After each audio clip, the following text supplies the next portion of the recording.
नमस्कार, आप देख रहे हैं न्यूज फॉर नेशन और मैं स्वाति पांडे आपके साथ। बिहार के नेता प्रतिपक्ष और राजद के अगले उत्तराधिकारी तेजस्वी यादव के राह में सबसे बड़ा अगर बाधा कुछ है तो वो नीतीश कुमार या बीजेपी नहीं बल्कि खुद आरजेडी का ही एक कल्चर। उस कल्चर का नाम रखा गया है एल कल्चर। उस एल कल्चर के वजह से तेजस्वी यादव चाहे जितनी भी कोशिश कर ले, राजद की छवि वो सुधार नहीं पा रहे। 2020 से ही तेजस्वी यादव राजद को सुधारने की और उसकी छवि ठीक करने की कोशिश में लगे हुए हैं। इसे लेकर के तमाम अलग अलग योजनाएं और अलग तरह के जो नियम कानून है आरजेडी को लेकर के वो बनाए जाते हैं। अपने कार्यकर्ताओं को भी तेजस्वी यादव ठीक करने की कोशिश करते हैं, जिसके तहत इस बार यानी 2025 में विधानसभा चुनाव से पहले तेजस्वी लगातार कार्यकर्ता दर्शन पर निकले हुए हैं। लेकिन क्या तेजस्वी अपने कार्यकर्ताओं के एल कल्चर यानी कि लफुआ कल्चर को ठीक कर पाएंगे? क्योंकि ये एक टैग लगा हुआ है राजद के कार्यकर्ताओं में कि वो हुड़दंगई खूब करते हैं, लफुआ टाइप के बहुत सारे कार्यकर्ता हैं। ऐसे विपक्ष की तरफ से जो है लगातार ये कहा जाता है और वही टैग अब राजद को बर्बाद करने में तुली हुई है। और वही टैग सबसे ज्यादा अगर तेजस्वी की बात करें तो तेजस्वी के राह में वो बाधा बन चुका है। तो क्या उस एल कल्चर के वजह से राजद और तेजस्वी यादव अपनी छवि को सुधार पाएंगे या उनके राह में ये जो बाधा है वो और भी ज्यादा अड़ंगा लगाती रहेगी?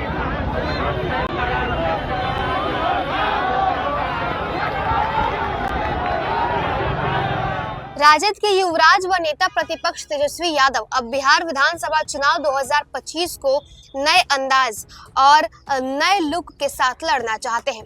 हालांकि तेजस्वी यादव ने राजद की छवि से मुक्त होने की कोशिश तो साल 2020 के विधानसभा से ही शुरू कर दी थी। ये दीगर की तब तेजस्वी यादव राज्य की सत्ता से दूर ही रहे, पर बिहार विधानसभा में सबसे बड़ी पार्टी बनकर अपने तेवर का एहसास करा दिया। अब फिर एक बार राजद के बदले चेहरे के साथ जनता के बीच कार्यकर्ता दर्शन सह संवाद यात्रा कार्यक्रम में तेजस्वी यादव जा रहे हैं और ये चाहते हैं कि इस बदलाव की एक नई बयार ला सके बिहार में। अब राजद के युवराज तेजस्वी यादव ने राजद में अपने इस नए चेहरे के अपनी इस नए चेहरे के प्रक्षेपण काल तय किए और निकल गए कार्यकर्ता दर्शन सह संवाद यात्रा पर। तेजस्वी यादव अपने पहले चरण यानी सितंबर से ही अपने इस अभियान में लग गए। इस कार्यक्रम के जरिए सभी जिलों में जाकर नए राजद की पहचान बनानी है, जहां वे बढ़ते अपराध और भ्रष्टाचार के मुद्दे उठाकर नीतीश सरकार से आंख मिलाने की कोशिश कर रहे हैं। एक समय था जब राजद का लफुआ चरित्र समाज को परेशान कर रहा था, यानी कि लफुआ कल्चर लोगों को परेशान करता था। तब हरा गमछा उनकी एक तरीके से उनकी पहचान बन गई थी। कहा जाता था कि राजद की रैली में कोई चिनिया बादाम बेचने वाला सड़क पर नहीं निकलता था। डर लगता था कि कहीं राजद कार्यकर्ता फ्री में मूंगफली की लूट न मचा दे। लेकिन तेजस्वी यादव ने नई गाइडलाइन में राजद कार्यकर्ताओं को हरे गमछे की जगह हरी टोपी और बैच लगाने की सलाह दी और ये निर्देश भी दिया गया।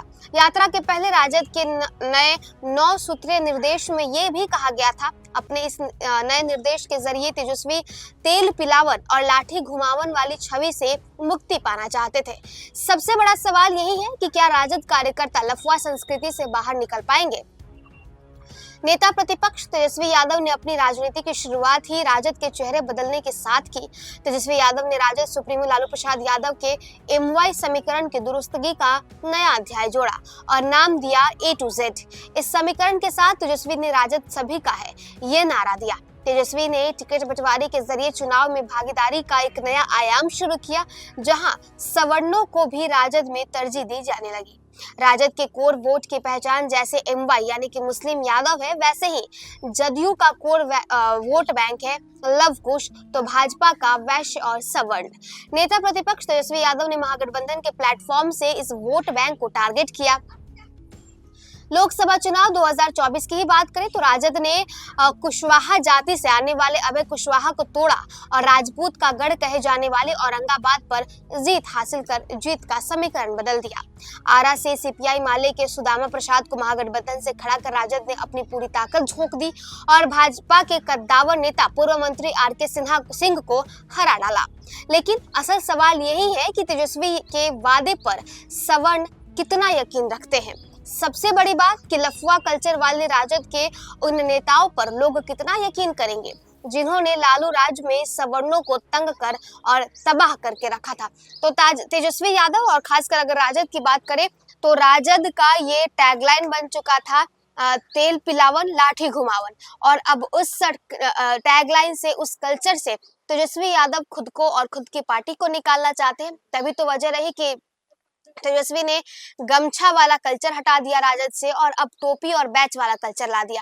लेकिन अपने नेताओं को तो तेजस्वी यादव सुधार रहे हैं, लेकिन क्या अपने कार्यकर्ताओं को सुधार पाएंगे?